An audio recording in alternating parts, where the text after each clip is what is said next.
हाँ जी, नमस्कार। Geography Rajasthan history by sir Shevda YouTube channel पे आपका हार्दिक स्वागत है, अभिनंदन है। आशा करता हूँ कि आप सभी स्वस्थ होंगे, मस्त होंगे। आज का जो नया टॉपिक स्टार्ट होगा हमारा, वो राजस्थान की जो भौतिक विशेषताएं हैं या भौतिक प्रदेश है, उनको लेकर होगा।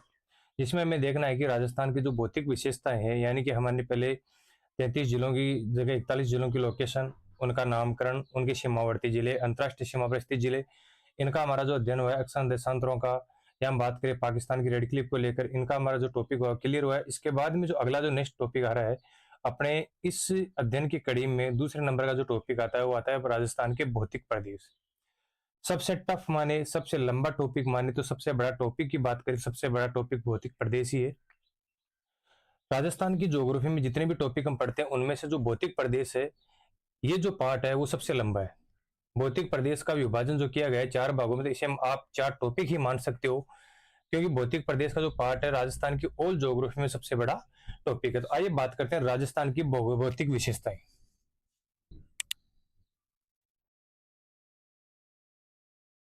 राजस्थान की भौतिक विशेषताएं,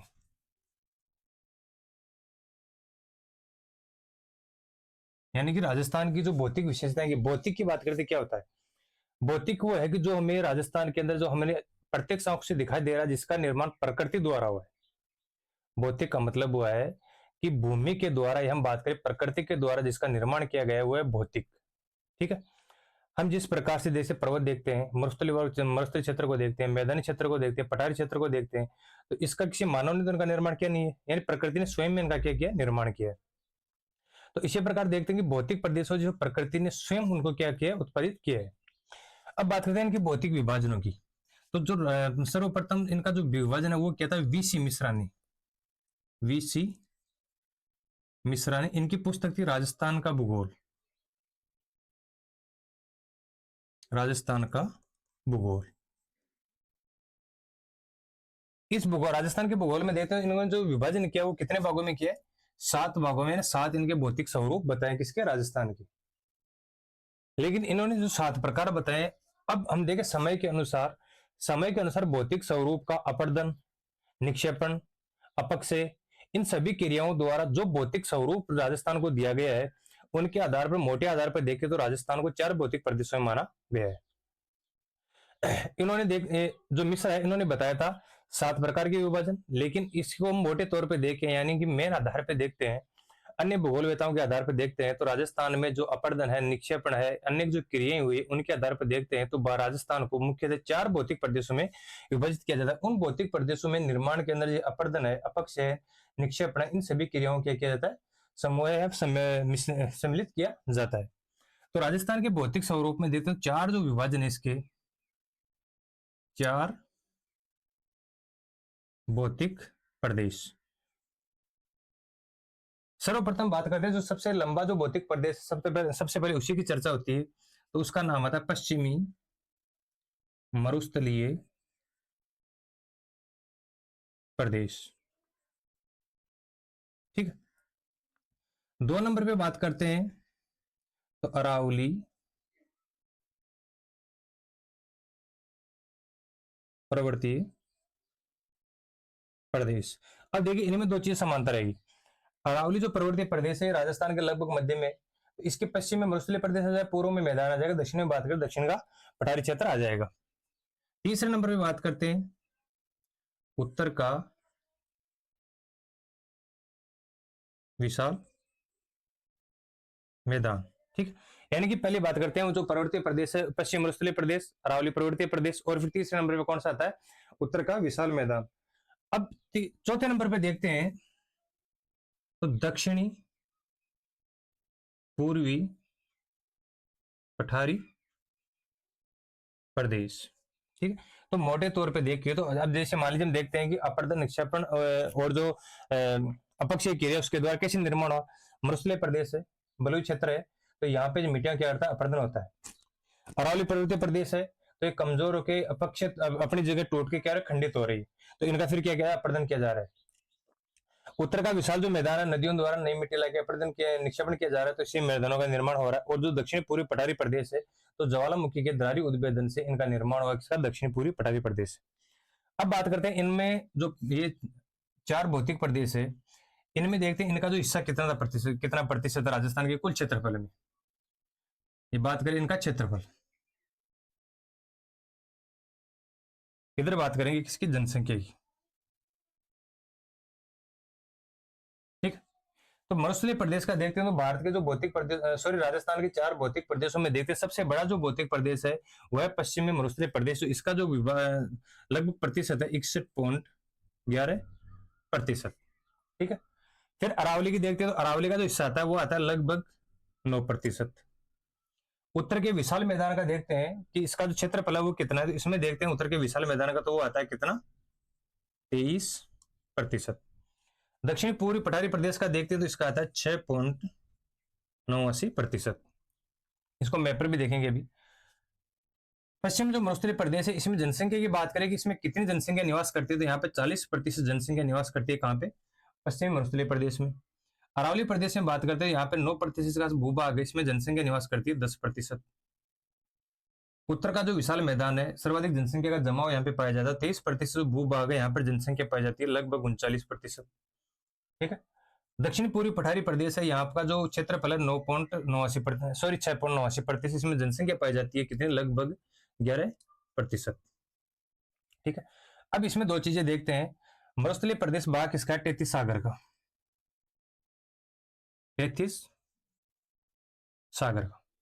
उत्तर का विशाल मैदान की बात करें, ये भी किसका भाग है? 33 सागर का।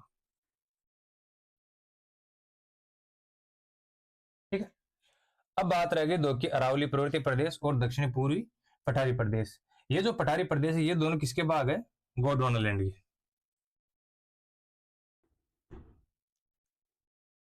गोंडवाना लैंड, और ये भी गोंडवाना लैंड। तो राजस्थान के अंदर जो 4 भौतिक प्रदेश है, 2 गोंडवाना लैंड के और 2 33 सागर के। अब इसी में क्वेश्चन क्या बनता है? देखो क्वेश्चन कितने प्रकार के बनेंगे इसमें। एक तरफ दिया जाएगा इनका नामकरण, ठीक है, ये फिर दूसरी तरफ मिलान में पूछेगा इनका क्षेत्रफल। पहला क्वेश्चन, जैसे मान लीजिए इनका क्रम ऊपर नीचे दे दिया, या मान लीजिए इनको सेम क्रम में दे दिया, इनका जो क्रम है चेंज कर दिया जाएगा। ठीक है, ये पूछेगा। दूसरा क्वेश्चन ये बनता है कि इनका क्षेत्रफल नहीं पूछ के इनमें जनसंख्या पूछ सकता है। क्या? जनसंख्या पूछ सकता है। इसके अंदर जनसंख्या है कि इनमें जनसंख्या के मिलान कीजिए। उत्तर के विशाल मैदान में जनसंख्या की बात करें पश्चिम मरुस्थलीय प्रदेश में, तो ये जो 40 है यहाँ पे लिख दिया जाएगा, 39 यहाँ पे लिख दिया जाएगा। इनमें से कोई भी किसी प्रकार का चेंजिंग कर सकता है। तो मिलान वाला क्वेश्चन में सर्वाधिक पूछता है।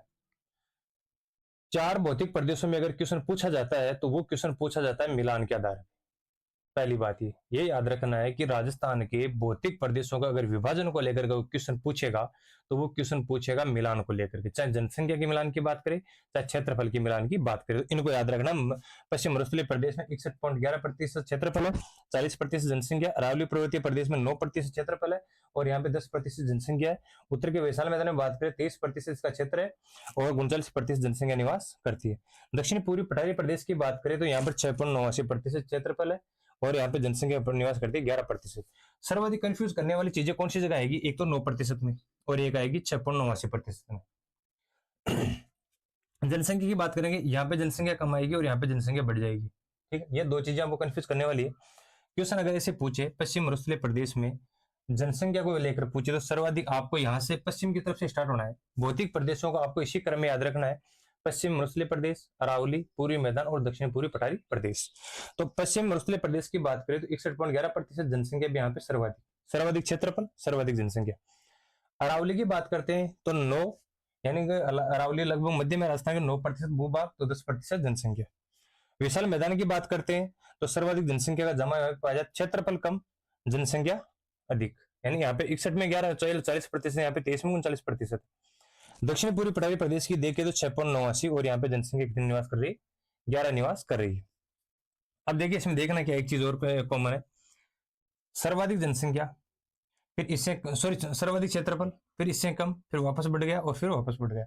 2 चीजें देखनी है कि सर्वाधिक जो मरुस्थलीय क्षेत्र है, मैदानी क्षेत्र, दोनों के अंदर जो कि किसके भाग माने जाते हैं? 33 सागर के माने जाते हैं। उनका क्षेत्रफल भी अधिक है तो जनसंख्या भी अधिक है। ठीक, क्षेत्रफल अधिक, जनसंख्या अधिक।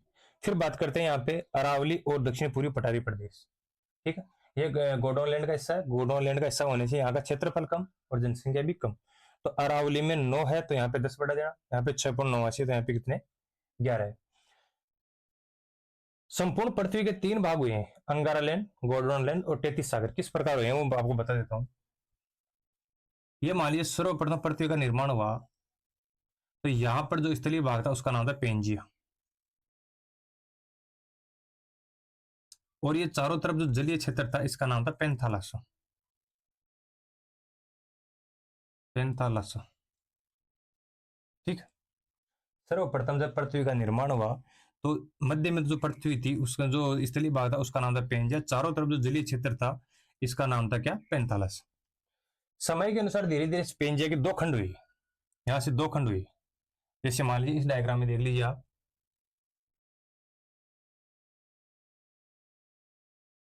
ठीक है, ये जलीय क्षेत्र दोनों से टूट के 2 खंड हो गए, तो ये तो जो खंड बना वो तो बना अंगारा लैंड, ये बना गोंडवाना लैंड, और इन दोनों हिस्सों के मध्य में जो जल आया इस जल का नाम दिया गया 33 सागर।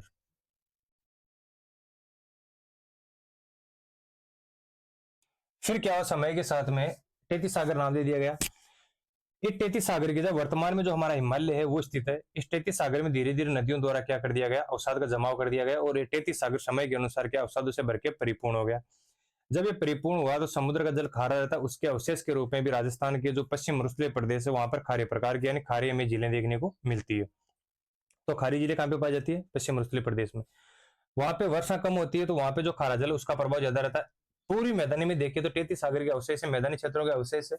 तो यहाँ पर जो नदियां हैं सर्वाधिक वर्षा भी होती है और नदियों द्वारा जो मीठा पानी लाया जाता है, जिससे वहां का जो क्षेत्र है वो किस प्रकार का है, मीठे पानी के रूप में बात करें धरातल जो है मीठी मीठी मिट्टी के रूप में पाया जाता है। 33 सागर का अवशेष यहाँ पे होने के कारण यहाँ पे जो इस 33 सागर में जो अवसाद लाया गया इसके 2 हिस्से बन गए, राजस्थान के अंदर पश्चिम मरुस्थलीय प्रदेश और उत्तर का विशाल मैदान। अब जो ये अंगारा लैंड है, अंगारा लैंड का हिस्सा हमारे राजस्थान में कोई क्षेत्र नहीं है। क्वेश्चन ये पूछता है राजस्थान किसका हिस्सा नहीं है, गोंडवाना लैंड, अंगारा लैंड, 33 सागर। तो या इनमें से हमें कौन सा बताना है कि अंगारा लैंड का राजस्थान में कोई हिस्सा नहीं पाया जाता, जबकि गोंडवाना लैंड और 33 सागर का अवशेष राजस्थान के अंदर पाए जाते हैं। क्वेश्चन पूछेगा, फिर से पूछेगा, बहुत बार क्वेश्चन पूछा गया है, राजस्थान में नहीं पाया जाए, राजस्थान किसका भाग नहीं है या राजस्थान किसका भाग है। तो अगर ऑप्शन में ऐसे आएगा किसका भाग है तो इसे पूछेगा अंगारा लैंड, गोंडवाना लैंड और 33 सागर। फिर एक ऑप्शन में देगा A B C C D. या क्वेश्चन ऐसे पूछे राजस्थान में किसके अवशेष नहीं पाए जाते हैं, गोंडवाना लैंड, अंगारा लैंड और 33 सागर, या इनमें से कोई नहीं। तो आपको क्या बताना है कि अंगारा लैंड का अवशेष नहीं पाया जाता है, बल्कि गोंडवाना लैंड और 33 सागर के अवशेष राजस्थान में पाए जाते हैं। ये बात हो इसको लेकर के, इनके प्रतिशत को लेकर, क्षेत्रफल को लेकर और इनमें जो जनसंख्या निवास करती है इनको लेकर हमारी जो ये चर्चा कंप्लीट हुई है। अब हम देखते हैं कि राजस्थान के जो मरुस्थलीय प्रदेश है, इस मरुस्थलीय प्रदेश की विशेषताएं क्या क्या है। अब इनमें आपको एक चीज और देखनी है यहीं पर कि राजस्थान में जो अरावली पर्वतीय प्रदेश है और जो मैदानी ये अपने दक्षिणी पठारी प्रदेश है, इनमें सर्वाधिक धात्विक खनिज हमें देखने को मिलेंगे। और जो हमें मैदानी क्षेत्र है और जो अपने यहाँ पे पश्चिम मरुस्थलीय प्रदेश है, यहाँ पर इनमें जो खनिज मिलेंगे वो हमें अधात्विक ये खनिज देखने को मिलेंगे। तो धात्विक खनिज यहाँ पे जो अग्नि चट्टानों में, कायांतरित चट्टानें, रूपांतरित चट्टानों में, और उनके अलावा जो मैदानी क्षेत्र है उनमें किस प्रकार के हमें देखने को मिलेंगे, अधात्विक खनिज। जैसे बाली नमक की बात करते हैं तो खारे पानी की जो झीलें हैं मरुस्थलीय क्षेत्र में मिलेगी, हमें अरावली क्षेत्र में नहीं मिलेगी, या दक्षिणी पूर्वी पठारी प्रदेश में हमें देखने को नहीं मिलेगी। कॉमन सी बात है। बात करेंगे लोहे धातु की या सोने की, चांदी की, तो उन्हीं क्षेत्रों में मिलेंगे जहां पे अरावली पर्वतमाला का विस्तार हमें देखने को मिलेगा, उसी क्षेत्रों में क्या मिलेंगे, धात्विक खनिज। बात करते हैं यहाँ पे पेट्रोलियम की, या हम बात करें यहाँ पे डीजल की, तो ये हमें राजस्थान के पश्चिम मरुस्थलीय प्रदेश में मिलेंगे, ये कोई धात्विक खनिज नहीं है। तो हमें ये अरावली क्षेत्र में देखने को नहीं मिलेंगे, बल्कि अरावली क्षेत्र में या दक्षिण पूर्वी पठार क्षेत्र में जो धात्विक खनिज है वही देखने को मिलेंगे। मरुस्थलीय प्रदेश और उत्तर के विशाल मैदान में हमें अधात्विक प्रकार के खनिज देखने को मिलेंगे। अब इनकी मैप पर चर्चा और कर लेते हैं कि इनका हिस्सा कितना है।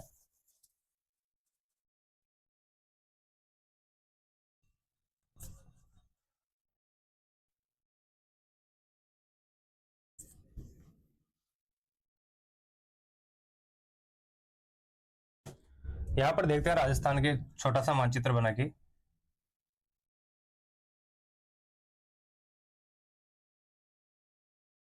ये मान लीजिए राजस्थान का क्या है, मानचित्र है। ये जो यहाँ पे हिस्सा आता है,